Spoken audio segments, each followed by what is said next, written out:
Estamos examinando las relaciones de lo cognoscitivo con la ciencia y la filosofía.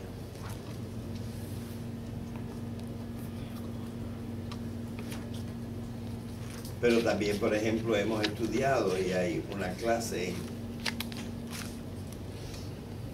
que ha sido sobre el alma.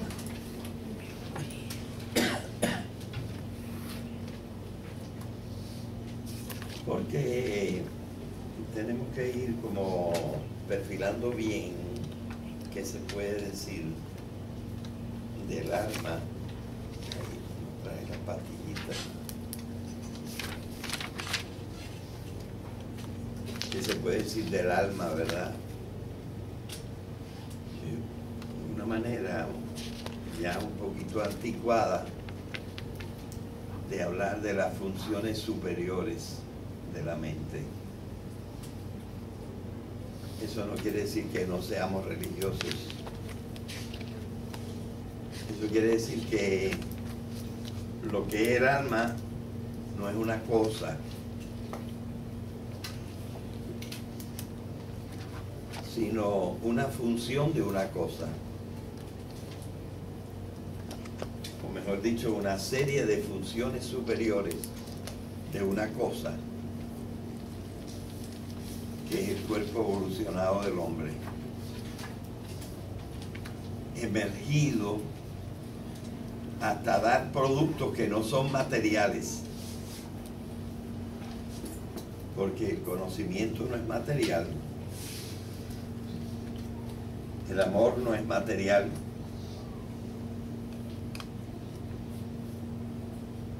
y los sentimientos no son tampoco materiales completamente.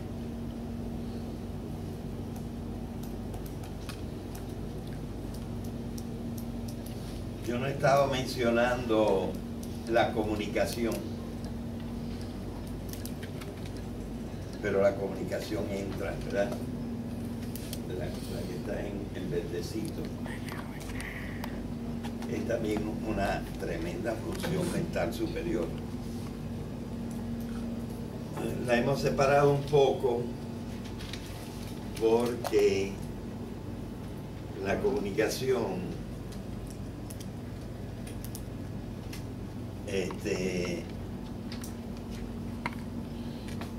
social y es como otro aspecto del hombre. Para comunicarse se necesita hacer por lo menos dos.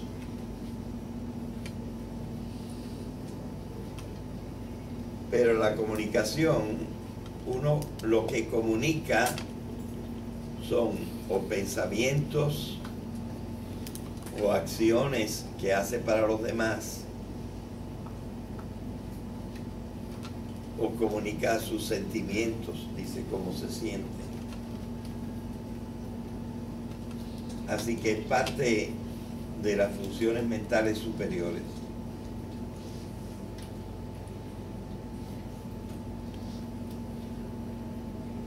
Bueno, pero de las funciones mentales superiores hasta ahora estamos estudiando la primera. O mejor dicho, estamos estudiando qué hemos hecho los seres humanos con la primera función mental superior, nuestra cognición.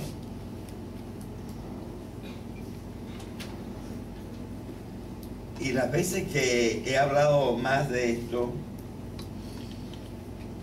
he dicho que hemos sacado 4 productos. A ver si entre todos decimos cuáles son esos 4 productos.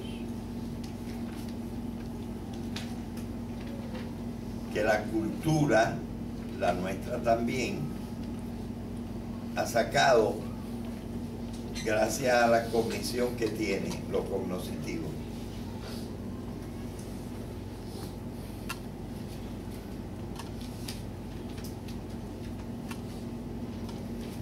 cuáles son esos 4 productos. Ahora lo estoy llamando productos, antes no lo llamé productos, y quizás por eso no saben.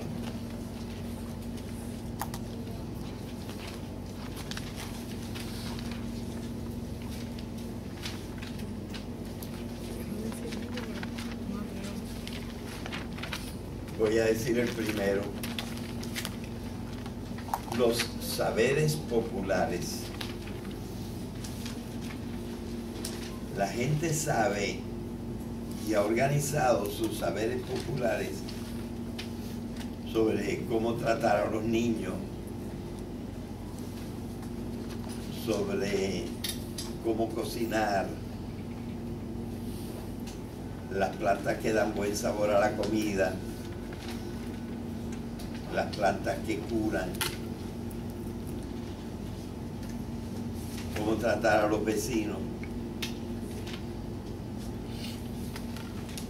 Son saberes populares.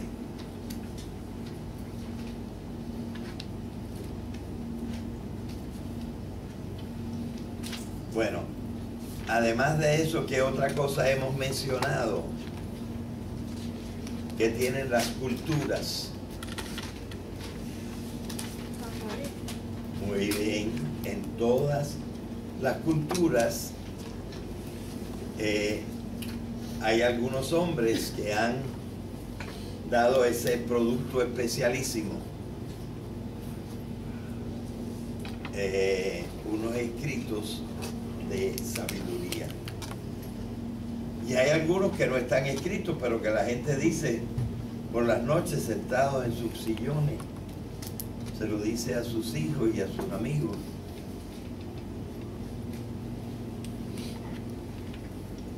Pero también están en ciertos libros que todas las culturas tienen después de que se aprendió a escribir.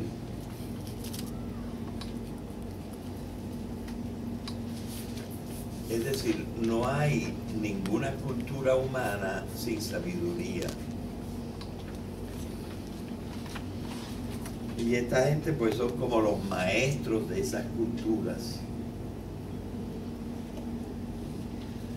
Y podríamos decir que más o menos todos los pueblos, todos lo tienen y todos son bastante buenos.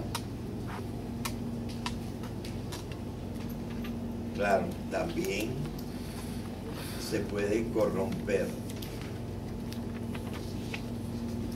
Y ciertas personas o ciertos grupos en las culturas deciden hacer cosas fatales. Pero en general, hasta ahora, todas las culturas han producido alguna cosa buena. Bien. Así que estas son las 2 primeras. Los saberes populares y la sabiduría.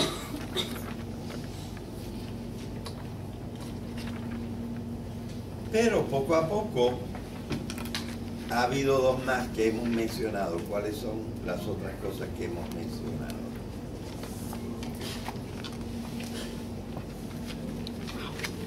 ¿Ah? La ciencia y la filosofía, que son las que están escritas ahí. Y ahora algunos se pudiera preguntar, ¿por qué si son 4, nada más estás hablando de 2? Porque ahí nada más están puestos lo científico y lo filosófico.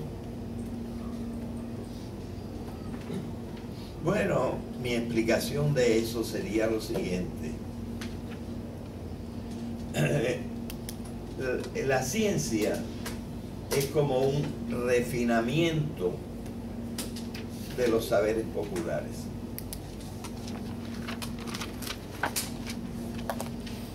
Aunque desgraciadamente hay cosas que tienen los saberes populares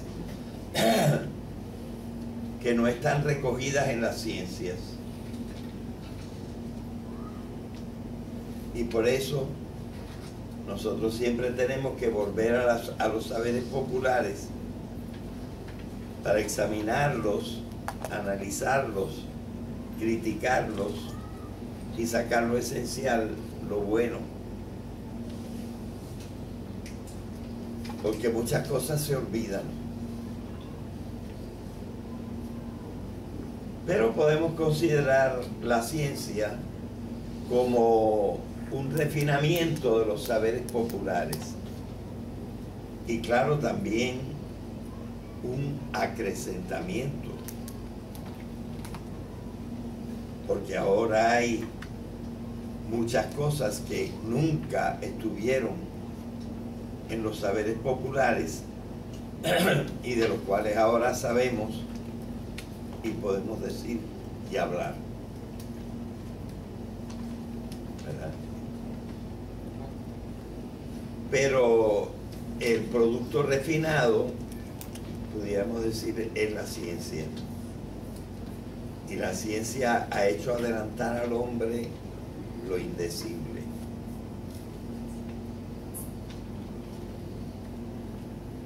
Yo creo que, y yo no soy el único que lo digo,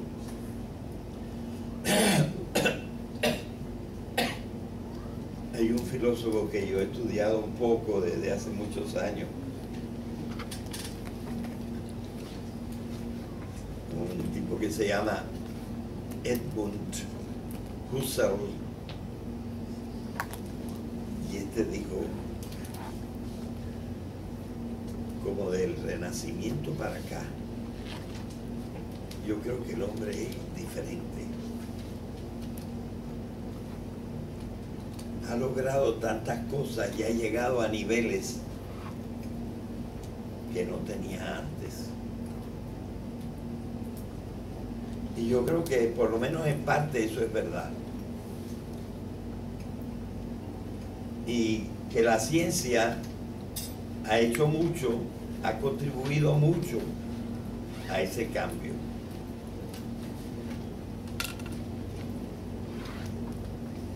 El hombre está irreconocible con las cosas que ahora conoce y puede manejar. Y entonces su concepción del mundo pues se va transformando. Y eso gracias a ese producto de las culturas que se llama las ciencias. Y las culturas son muchas. Y entre ellas está la nuestra. ¿Cómo se llama la nuestra? La cultura occidental. La cultura occidental. Y podemos decir que la cultura occidental se ha distinguido mucho en la producción de ciencia.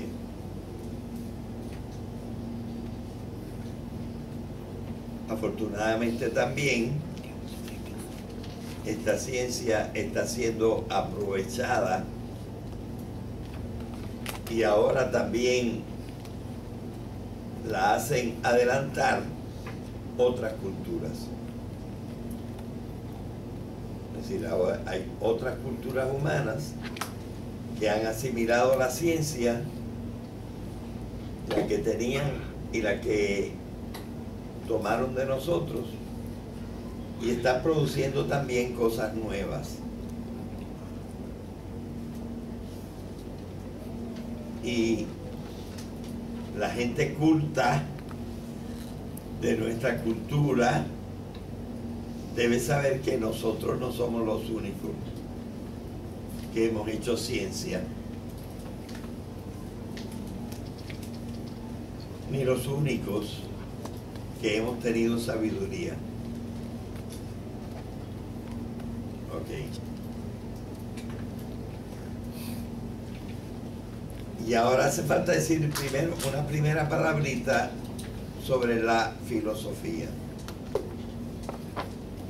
que es la cuarta que no hemos mencionado.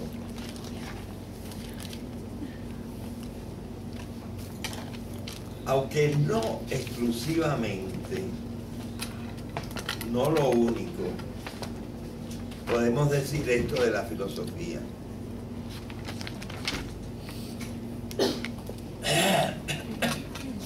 En gran parte,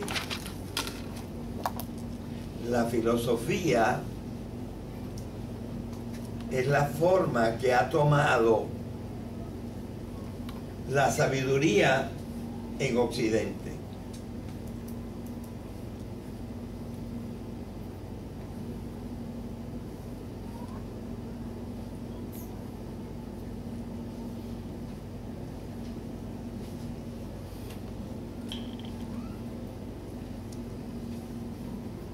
Y entonces es un poquito especial, una forma especial de sabiduría.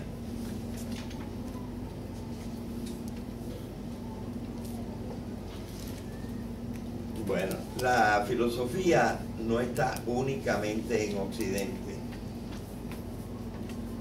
pero ha sido desarrollada principalmente en Occidente.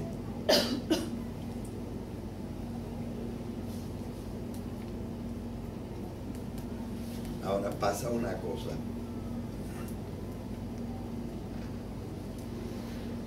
Lo que voy a contar ahora lo pueden entender como un paréntesis.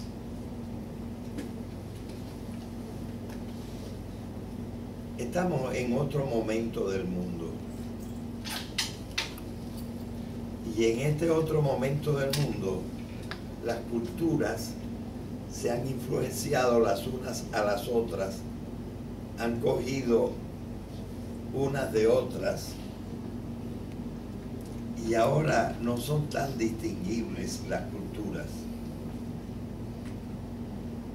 Por ejemplo, los automóviles se inventaron en una cultura, pero ya prácticamente no hay ninguna cultura que no tenga automóviles.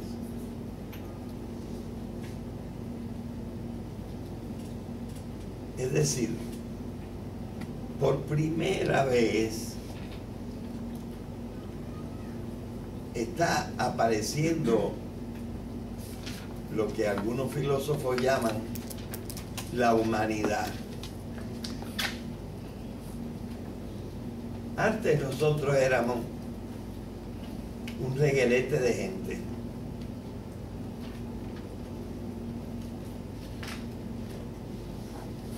Y poco a poco ahora está apareciendo la humanidad. Y los fenómenos se van generalizando. Tanto que a este periodo le hemos dado un nombre especial. Es el tiempo de la globalización.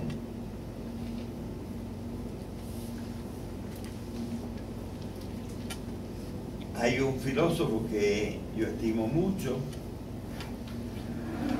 que usa otras palabras y dice: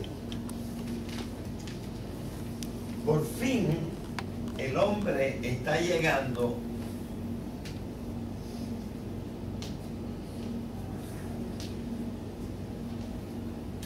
a completar su hominización. Es decir, se está haciendo un verdadero ser humano. Antes era un chorrete de gente por aquí y por allá, pero los fenómenos se han ido uniendo los unos con los otros y tenemos un principio de humanización.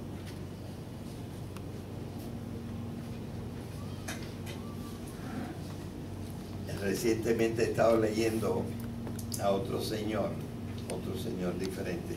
Este se llama Edgar Morin. Morin se escribe Morin.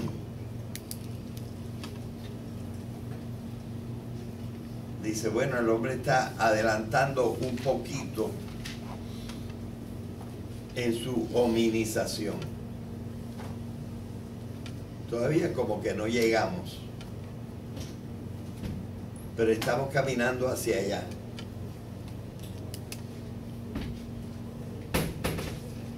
Y el otro señor, que no sé si he citado aquí en clase, a quien yo le hago mucho caso, es un cosmólogo que se llama Eric Chaisson. Chaisson se escribe C-H-A-I-S-S-O-N.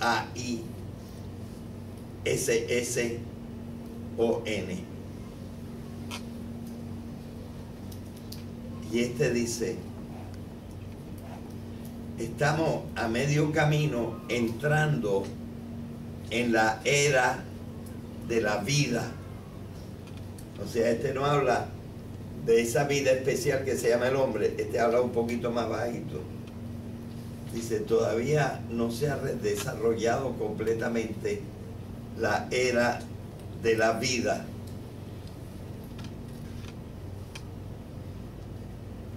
Bueno, entonces ya pues no se distingue mucho qué cosa es de Oriente, qué cosa es de Occidente, qué cosa es africano, qué cosa es de tal otro lugar, sino que ahora todo está mezclado e influenciado lo uno por lo otro. Y pues en este momento es que estamos examinando esos dos productos del conocimiento que se llaman la ciencia y la filosofía. Y yo quiero dar una primera idea de qué cosas son la ciencia y la filosofía. Para entender qué cosas son la ciencia y la filosofía, vamos a suponer que dentro de este redondel está todo lo que el hombre conoce y lo que va a conocer más tarde aquí.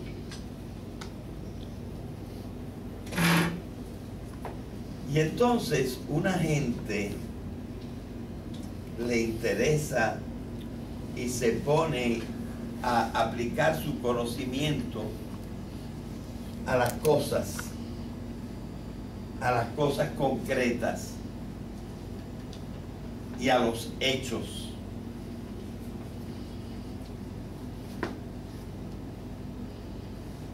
Los fenómenos, las cosas concretas y los hechos. Y esa gente son las que va a desarrollar la ciencia. Se llegaron a fijar en las células. Se llegaron a fijar en los átomos. Se fijaron en la leche. Se fijaron en las hierbas. Empiezan a estudiar cosas. Se fijaron en el arco iris. Se fijaron en las estrellas, cosas. Y en hechos. Por ejemplo, la lluvia. Por ejemplo, un crimen. Cosas concretas. Lo que pasó ayer. Lo que hay en Naguabo. Cosas concretas. La ciencia estudia prácticamente las cosas concretas.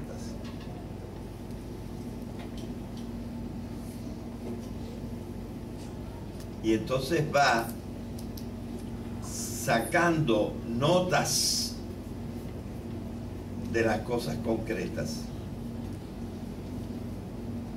¿Qué cosa es una nota? Pues una nota es algo que uno ha notado que las cosas tienen.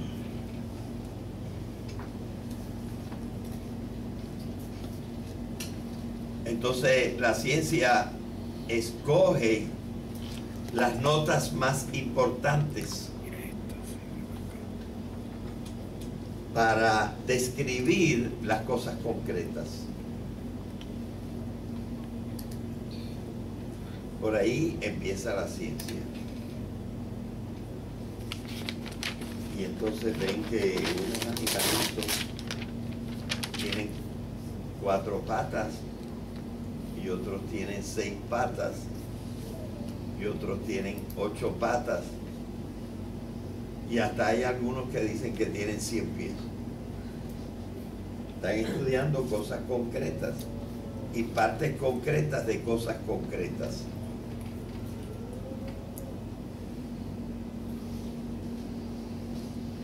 Pero no pueden dejar de sacar otras conclusiones que ya no son cosas tan concretas.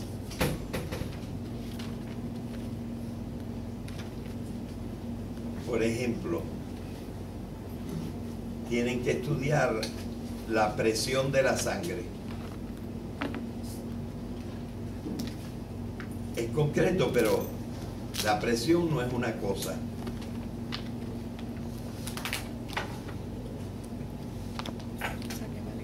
La presión se forma porque la sangre tiene que pasar por unos tubitos y entonces actúa contra el tubito y el corazón empuja y entonces hay que estudiar la presión de la sangre, porque si la presión es demasiado alta o demasiado baja no hay salud, ¿verdad? Y se van desarrollando algunos conceptos concretos sobre las cosas.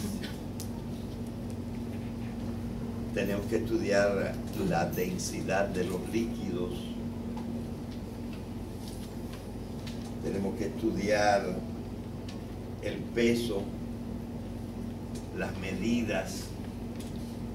La medida es importantísima para la ciencia.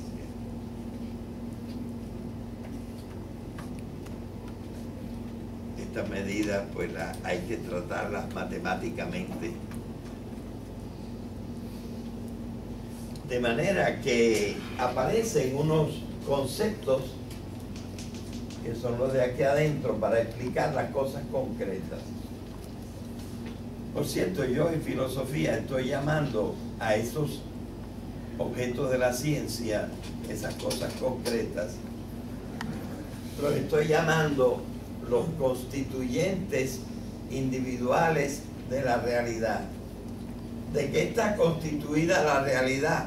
Constituida la realidad de un individuo y otro individuo y otro individuo y otro individuo que ponemos en una clase y otros individuos que ponemos en otra clase y otros individuos que ponemos en otra clase. Pero ya al ponerlos en otra clase, estamos metiendo las cosas concretas en conceptos. Porque las clases son conceptos. Estos son animales, estos son plantas, estos animales son mamíferos, estos son invertebrados, etcétera. O sea, la ciencia está volcada más bien sobre las cosas y sobre los fenómenos.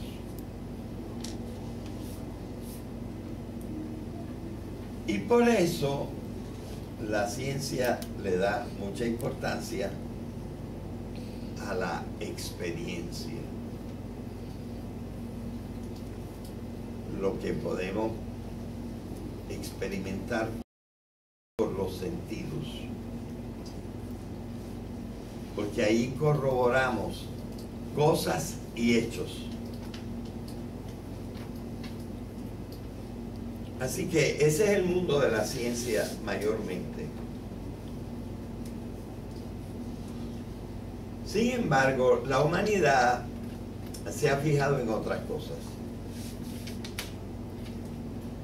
Creo que en esta clase, lamentablemente no lo hice en la clase pasada,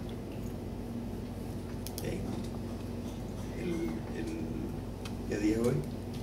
Miércoles. Miércoles. Pues no la dije el lunes. Pero aquí yo sí mencioné a Parménides. Y Parménides dijo, a mí que no me hablen de cosas, que no me hablen de fenómenos. Todo es ser.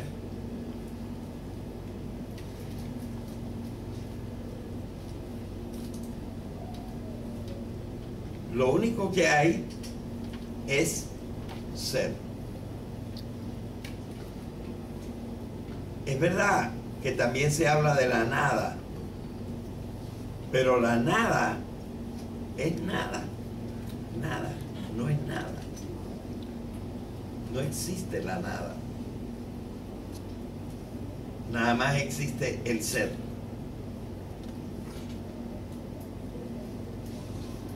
Y entonces también se ponen a hablar de la verdad. La verdad no es una cosa. Se ponen a hablar del bien. El bien no es una cosa. Se ponen a hablar de la belleza.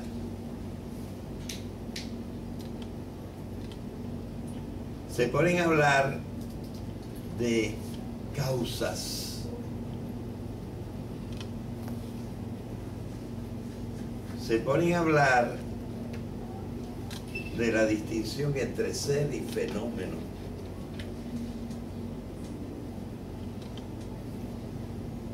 O sea, se ponen a hablar de unas cosas, bueno, digo cosas, pero no son cosas. La palabra correcta es conceptos. Los conceptos no son cosas.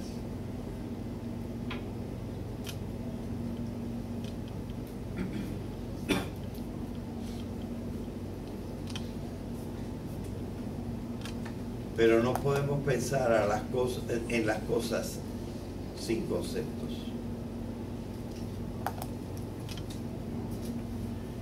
Y los conceptos finalmente se sacan de las cosas.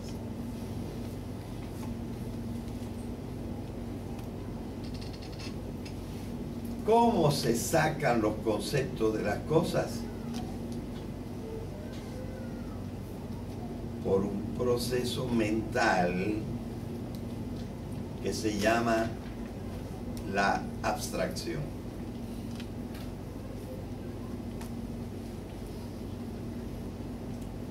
¿En qué consiste la abstracción?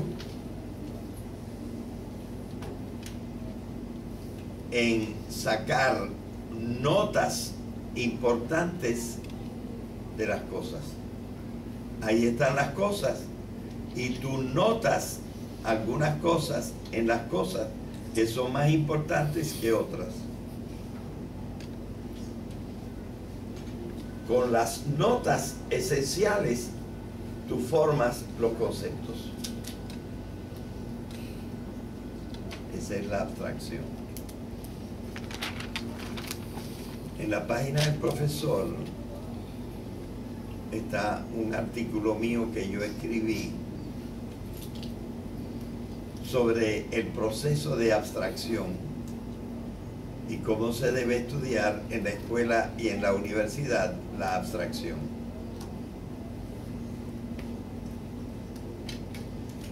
Y allí yo puse una cosa que hace falta pensar y notar. Y es esto.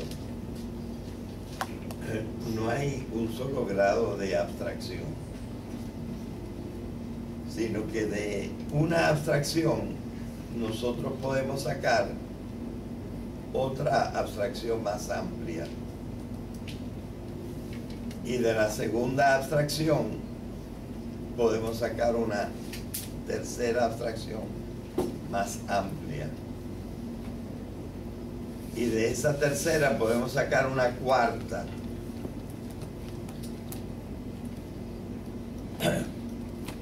Y en este articulito yo hice un cuadrito en que llegué hasta la abstracción número 16. Una abstracción de una abstracción de una abstracción de una abstracción de una abstracción de una abstracción 16 veces en el ejemplito que yo puse.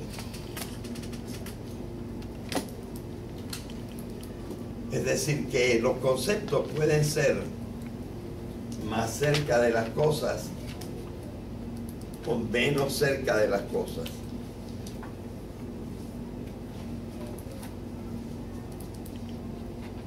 Y lo que le atribuimos a Parménides y lo alabamos por ello es que encontró el concepto más amplio que contiene a todos los demás. El concepto de ser.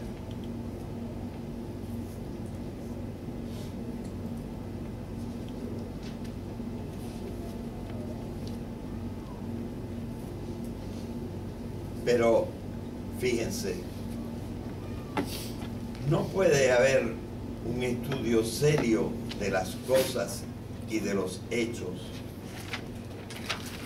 si de las cosas y los hechos nosotros no sacamos notas con las cuales poder describir esas cosas.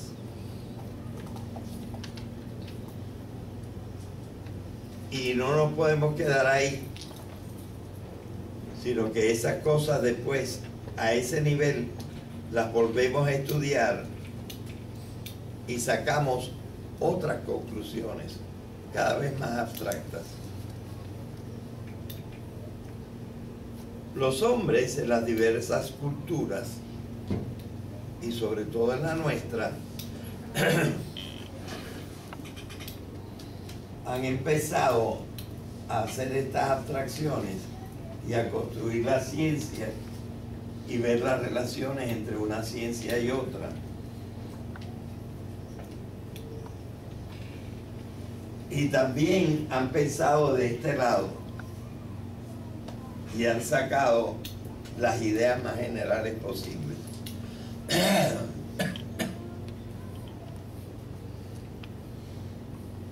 Y ha habido tiempos en que, digamos, la gente más intelectual se ha puesto a desarrollar esto de acá. Y otros tiempos en que la gente más intelectual se ha puesto a desarrollar esto de acá. Y a veces hasta ha habido conflictos entre los que piensan por acá y los que piensan por allá. Cuando la cantidad de cosas que se sabía no era tan grande, era así. Estos conceptos estaban más cerca de estos, estas cosas estaban más cerca de estos conceptos. Y en ciertas épocas en que ya hemos llenado bastante de aquí y bastante de aquí, están también más relacionados. Entonces, hay momentos en que la ciencia y la filosofía han ido cada una por su camino, y hay momentos en que la ciencia y la filosofía dicen, espérate, es importante lo que los otros están diciendo. Y los del otro lado dicen, es importante fijarse en las cosas concretas. Así que prácticamente estas son los dos productos principales y más cultos de la cultura: la ciencia y la filosofía. Y tienen mucha relación, se necesitan unas de otras. Y en el momento actual ha adelantado más la ciencia que la filosofía. Ambas han adelantado, pero la ciencia ha adelantado un poquito más. Y hay algunas cosas que conviene todavía notar de lo que pasa en nuestra cultura con la ciencia y la filosofía. Ya veremos en una próxima clase.